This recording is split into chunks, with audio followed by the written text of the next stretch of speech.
CTV Edmonton, local breaking news with Evan Kenny.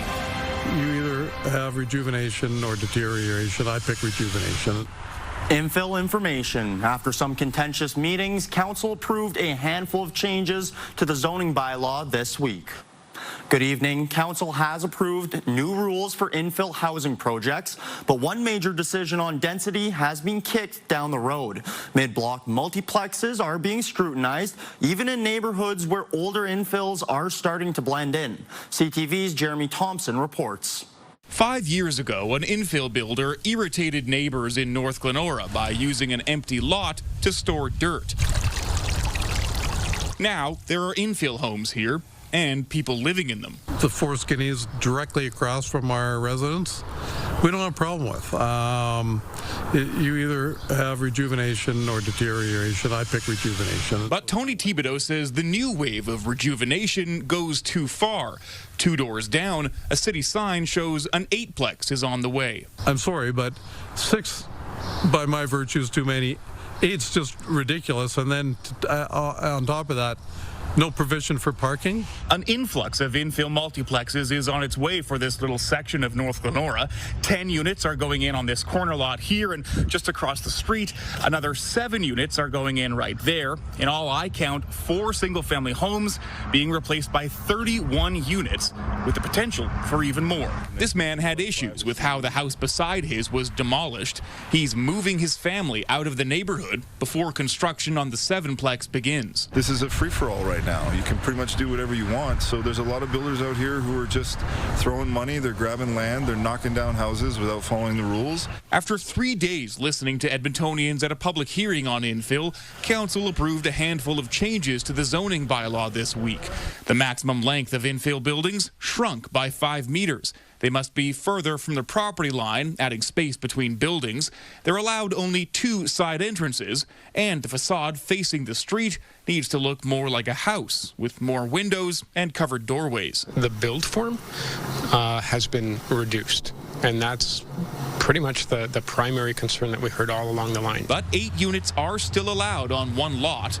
A new council will continue that debate in early 2027 after another round of community consultation. Jeremy Thompson, CTV News, Edmonton. The City of Edmonton says some of the road closures caused by the LRT construction are expected to open on time. The city and Marigold infrastructure partners say they are making steady progress on the Valley Line West construction. 87th Avenue at Meadowlark Road was expected to open today.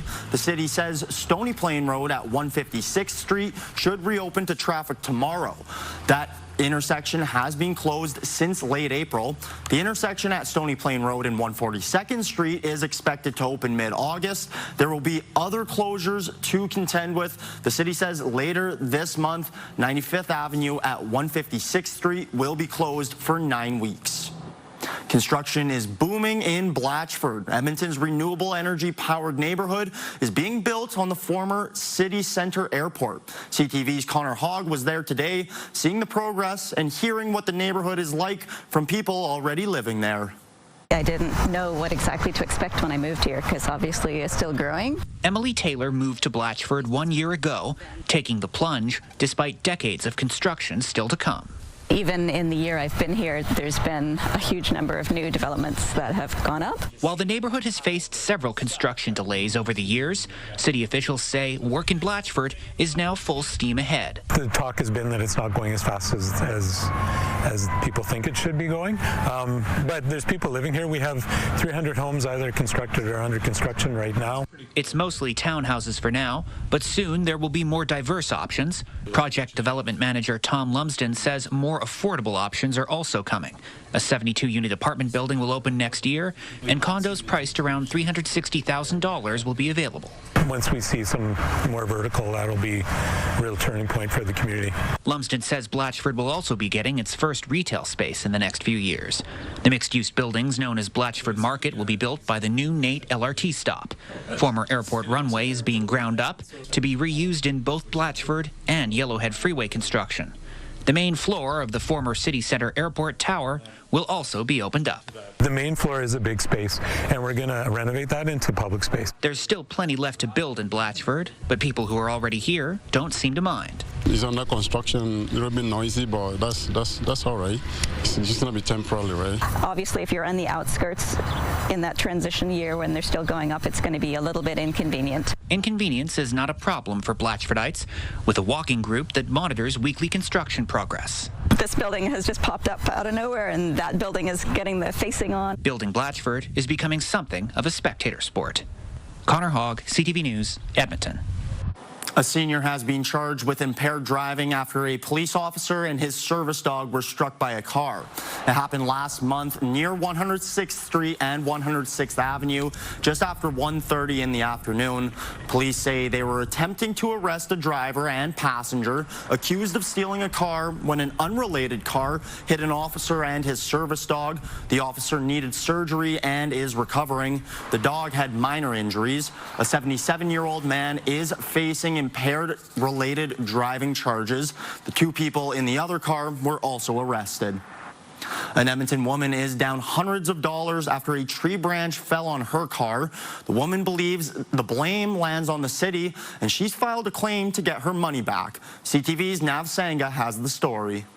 Nearly 2 weeks ago, Erin Dodd was sitting at home when she looked out of her window and saw a large tree branch break off and fall.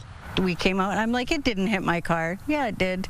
And there was a big hole like in it, in the front. It destroyed her car's windshield. Replacing it cost her nearly $500.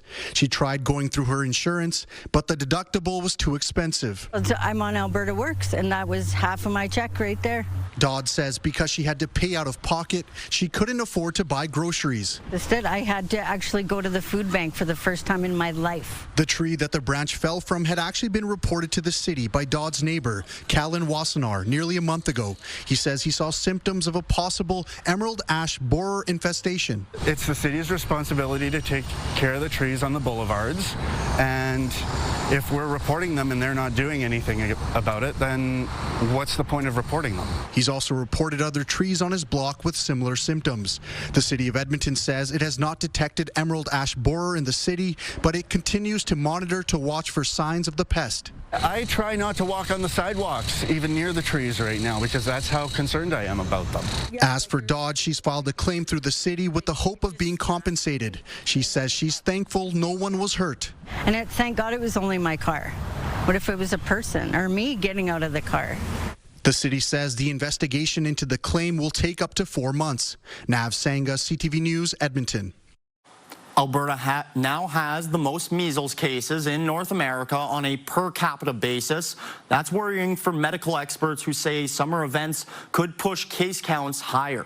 New numbers today show Alberta's cases have climbed to 1,246. There were 16 new cases overnight, all in North Alberta region. Ontario has reported more than 1,900 measles cases since October, but that province has more than 3 times the population of Alberta. The U.S. has just under 1,300 confirmed cases. Former Edmonton Medical Officer of Health, Dr. James Talbot, says Alberta has even outpaced India on a per capita basis. That country has approximately 10,000 measles cases with a population of 1.4 billion people. With the recent rain, Edmonton is seeing an increase in mosquitoes. The city says the mosquito count was low heading into the spring, with little to no mosquitoes in April and heading into May. Now, with all the recent rain, mosquitoes are hatching in droves. The city's entomologist says they won't be bad for much longer. They'll probably hang around for about another week or so, but unless we get additional precipitation and additional hatching following after that, the numbers will likely drop again. The city says the mosquitoes that are out now are a mix of Edmonton's usual summer and spring species. Alberta Fish and Wildlife says it won't intervene after a moose was spotted in South Toiliger this morning. Maddie, you gotta calm down. You're scaring it. People saw the moose walking through South Toiliger Park by the soccer nets. It also took a dip in the nearby pond. Alberta Fish and Wildlife say officers will leave it alone for now because it's not aggressive and simply moving through the area. Last month, Fish and Wildlife had to relocate a moose outside city limits after it attacked two people. A car hit and killed her calf. One neighbor in the area says she saw the Toiliger moose, walk by while sitting on her porch. I guess I was just like a little bit worried for it. It seemed a little bit lost, and this isn't exactly the place for a moose. It was definitely shocked. Alberta Fish and Wildlife encourage people to watch moose from a safe distance, avoid approaching them, and to keep pets on a leash. The newest Edmonton Oilers says he's pumped to join the club. The team traded for 21-year-old forward Isaac Howard from the Tampa Bay Lightning. They gave up former first-round pick Sam O'Reilly in return. Last season, Howard scored 26 goals and 52 points with Michigan State University and was named the top player in U.S. college hockey. He also won a gold medal with the United States at the Men's Hockey World Championship. He says Edmonton topped his list for places to play. I met with Edmonton, and this was probably the spot I wanted to go. It just checks all my boxes, and I knew if there was somehow it could happen, I would absolutely love it. And so when I found that out, I was just super pumped up and couldn't be happier. Isaac Howard, who goes by Ike, signed a 3-year entry-level contract with the team. The top-ranked undrafted hockey prospect in the world is leaving Alberta for the United States. Gavin McKenna is all but certain to go first overall in the NHL draft next June. And now, after a rule change, he's leaving the Western Hockey League for U.S. college. CTV's Quinn Keenan has more on fears for the future of Canadian junior hockey. The best spot for me next year will be Penn State University. I think Penn State is a great spot for me. Gavin McKenna is taking his talents south of the border for his draft-eligible season. The former Medicine Hat Tiger sees Penn State and the NCAA as his best path for preparing for the NHL. I think it honestly just makes the jump easier. Going against older, heavier, stronger guys. I think it really prepares you, and I think even in the locker room, hanging around older guys and being around more mature guys, I think that'll help me a lot. The projected 2026 first overall pick lit up the WHL with the Medicine Hat Tigers last season. The 17-year-old from Whitehorse racked up 129 points in 56 regular season games en route to a WHL championship and Memorial Cup final appearance. He's arguably the most notable prospect to ever commit to an NCAA school. I don't think it was a shock to see him commit. I think it had been going that direction for quite a while. From the U.S. perspective, it was more the team he committed to, because Penn State does not have this history of having a lot of really high-end NHL-type players. NCAA schools can offer players money through name, image, and likeness deals, as well as direct payments. McKenna will be making a reported $700,000 this year to play for Penn State. While the vast majority of players won't get anything close to that, most players are eyeing up the facilities NCAA schools can offer. Players are making decisions based on not only monetary and financial reasons, so let's be clear here, we can't dismiss that either, but also for different development reasons. McKenna was able to make the move after the NCAA made CHL players eligible last summer. So far, over 150 players have committed to NCAA schools, with the vast majority being 19 and 20-year-olds. At this point, CHL member leagues say they're not worried. What I can tell you is we're not going to sit here with our arms crossed. We're going to continue to fuel the player development experience and put players in a position to advance their career to pro. Quinn Keenan, CTV News, Lethbridge. Music, art, and poetry are coming together in the River Valley this summer.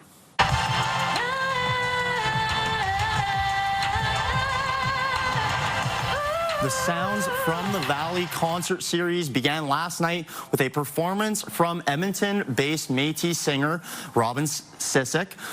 The free event happens every Tuesday night at Snow Valley Ski Club starting at 7. It runs through August 26th. Coming up next, throwing fists on the fairway, why a fight broke out on a local golf course. Also just ahead, Stampede stabbing. Police are searching for suspects after a near death. There's anywhere between 8 and 10 people involved in this altercation, with 3 people ended up at hospital. Good evening, folks. 24 degrees for a daytime high today, 8 degrees cooler than Tuesday, and will be a couple of degrees cooler still for tomorrow. Full look at that in just a few minutes.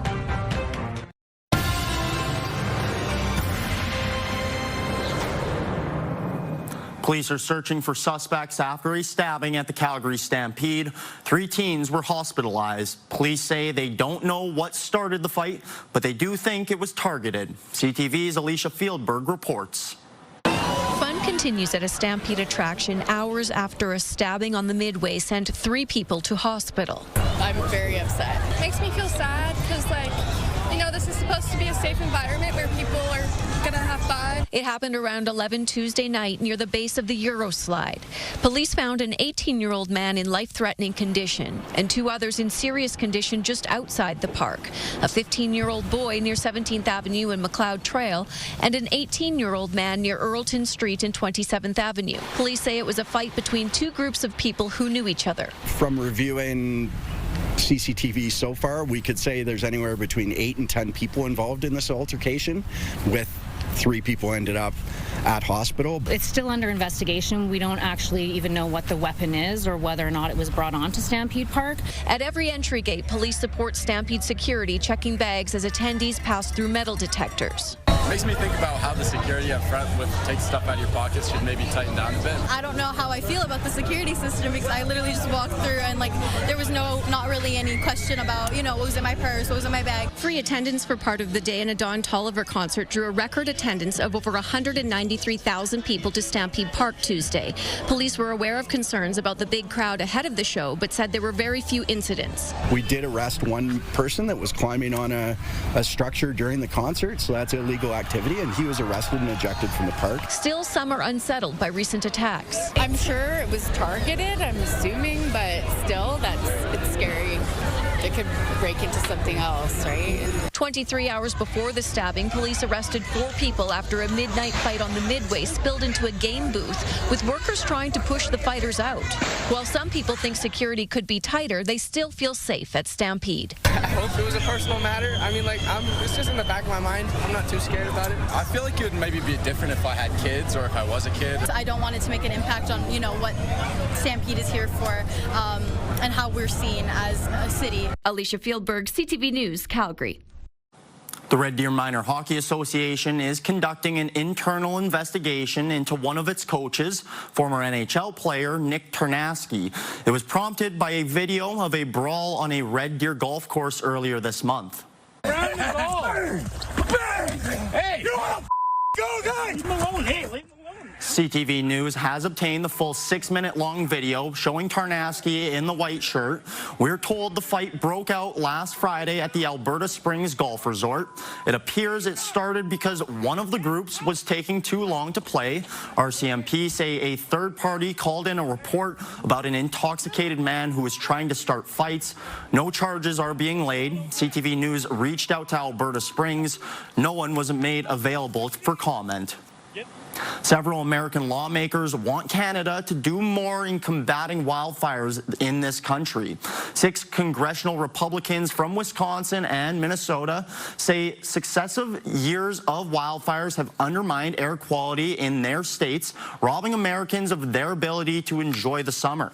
The lawmakers pointed to forest management and arson as possible factors, but did not mention climate change. They sent a letter to Canada's ambassador urging her to relay their concerns to Natural Resources Canada and the Canadian Forest Service. Central Alberta Advocacy Centre in Red Deer is welcoming a new support dog. Rue is the newest addition and was a gift from Royal LePage. This is the 2nd dog it's donated. The centre now has 3 service dogs, Rue, Quinn, and Carter. The nonprofit group says dogs provide companionship to kids going through difficult times. It supports children and families affected by abuse, neglect, maltreatment, and mental health issues. they're more than just companions. So they come in, they support us through interview process. They'll sit in with the kids. They'll kind of meet and greet. And their goal is to bring down the stress levels for those kids, right? They want to make it a welcoming space. The dogs also take to the stand with children in court. They are trained by Dogs with Wings.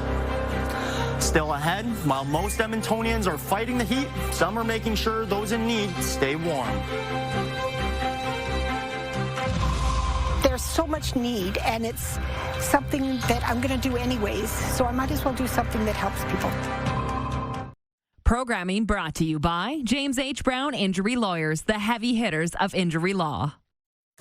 Welcome back. Temperatures right on point with averages. As we mentioned earlier, 8 degrees cooler than yesterday, 10 degrees off the record high of 34, which was set last year on this date. Actually tied the record from 2015 for July 9th. You've got a little bit of shower activity that'll move through areas that got hit with some severe thunderstorms late this evening. We had some really large hail for areas around Drumheller, golf ball to tennis ball sized hail off a couple of those storms. These showers will be just showers, maybe a few embedded non-severe thunderstorms, but nothing as nasty as went through tonight for some areas. For Edmonton, looks like just partly cloudy skies in the morning, and then northeast Alberta, you've got a decent chance of seeing some scattered showers, maybe an isolated thunderstorm in the Edmonton region. I think we'll get some clouds. There might be 1 or 2 really isolated brief showers in a couple of neighborhoods around the city, but much like today, I mean, there were a couple neighborhoods that got a few sprinkles, but nothing all that widespread. And if we see anything, that'll be the case again for tomorrow. Friday, sunshine for most of the day.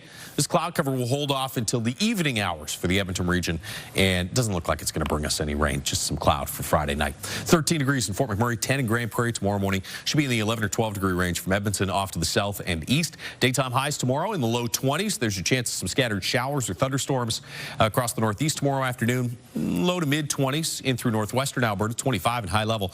20 for Red Deer. Chance of showers in the morning, then some sunny breaks late in the day. Coronation showers will hang on, it looks like, at least till lunchtime, maybe into the early afternoon. So you're a bit cooler there, whereas Lloydminster with less of a chance of showers at 22. Should be about 22 here in the city as well. Breezy for most central and northern Alberta. Gusts in the 30 to 40 kilometer per hour range, and that includes the city. 26s Friday, Saturday, back to the low 20s early next week, and then another warm-up towards the end of next week. That is your forecast. Edmonton's Teles World of Science is hosting new science demonstrations this summer.